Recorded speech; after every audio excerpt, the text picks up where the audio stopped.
Il cranio. Sì.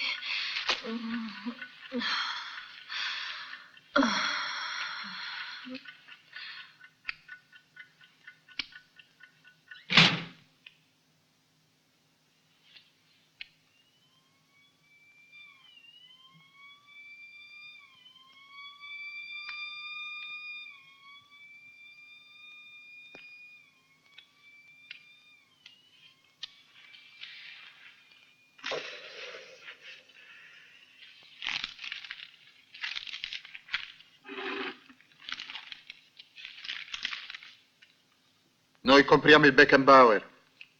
400 milioni. E noi compriamo Riva. E i soldi chi ve li dà? Lulù, siamo mica disperati come voi.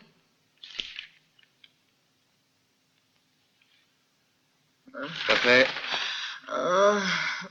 Vuoi caffè? Vuoi caffè? Come stai, amore? Amore, amore. Tutto qui, il cervello. Nel cervello c'è la direzione centrale, decide, fa i progetti, i programmi e dai via alla produzione. Individuo, no?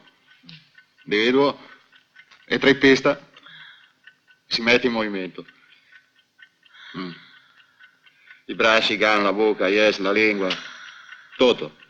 Metti in movimento e... finché non... agguanta il cibo, che è la materia prima. Ma che cos'è che dici? Uno, l'individuo lavora per mangiare. Bella scoperta, uè. Mangiare, viene giù e qui c'è una macchina che schiaccia ed è pronto per l'uscita.